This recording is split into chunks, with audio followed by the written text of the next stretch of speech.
आखिर क्यों भोले बाबा के खिलाफ कार्रवाई करने से बच रही है यूपी पुलिस? हाथरस हादसे में 120 से ज्यादा लोगों की मौत के बाद भी आखिर राजनीतिक दल का कोई भी नेता क्यों नहीं खुलकर नारायण साकार का नाम ले रहा है? आखिर क्यों नहीं भोले बाबा के खिलाफ खुलकर बोल रहे हैं यूपी के नेता? आइए हम आपको बताते हैं, जब सभी दिग्गज ने चुप्पी साध रखी है तो क्यों मायावती खुलकर नारायण साकार को निशाने पर ले रही हैं? क्या सियासी जमीन वापस पाने के लिए भोले बाबा पर हमलावर है मायावती?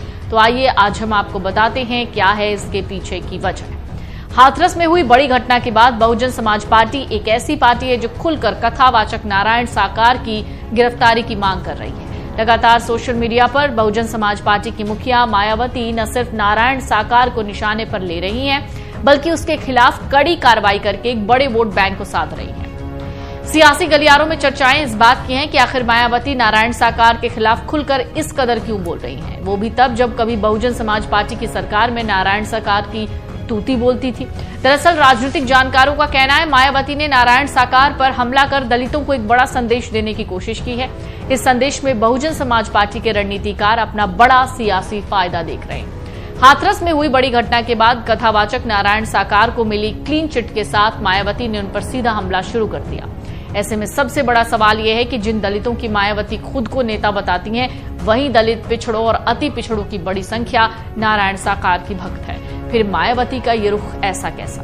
राजनीतिक जानकार कहते हैं दरअसल मायावती का अपना जो कोर वोट था वहीं खिसक गया। ऐसे में वो हाथरस में हुई घटना के बाद आक्रामक होकर नारायण साकार को निशाने पर लेने से उनका कुछ नुकसान नहीं है।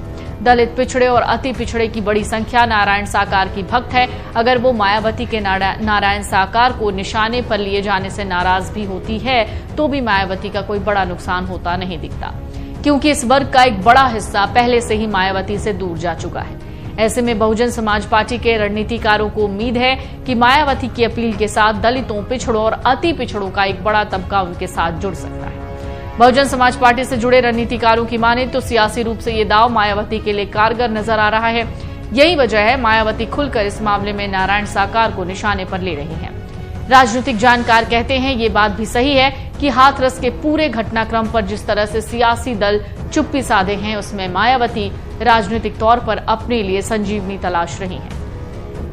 पार्टी से जुड़े नेताओं का मानना है अगर ऐसा करके पश्चिमी उत्तर प्रदेश और बुंदेलखंड क्षेत्र में दलितों के बड़े वर्ग को अपनी ओर मोड़ा जा सकेगा तो आने वाले चुनाव में उसका बड़ा फायदा भी दिखने वाला है। समझने वाली बात यही है कि बसपा की सरकार में नारायण साकार की तूती बोलती थी, लेकिन अब वही बसपा सुप्रीमो नारायण साकार को निशाने पर लेकर गिरफ्तारी की मांग कर रही है।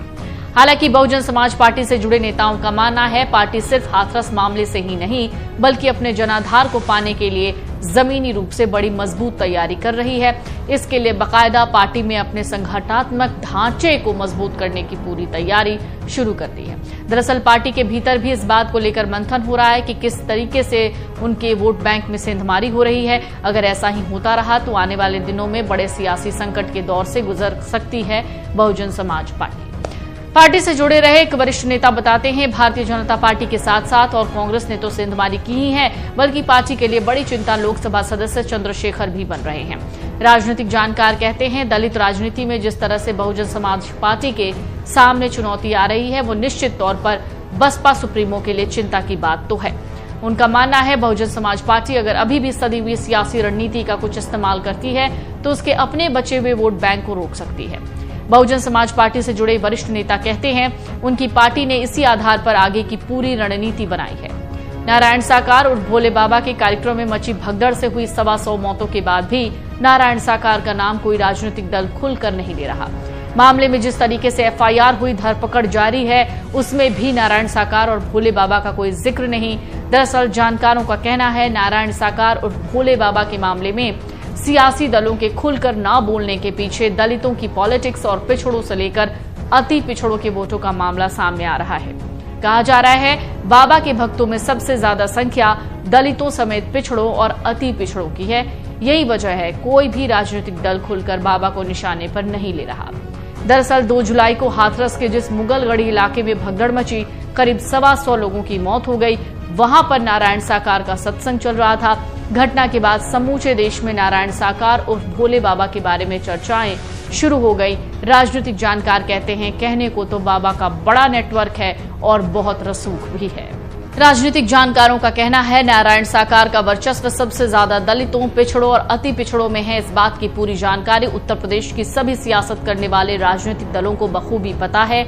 यही वजह है बड़े बड़े राजनेताओं को लेकर अधिकारी भी भोले बाबा के आश्रम से लेकर कार्यक्रमों में हाजिरी लगाते हैं।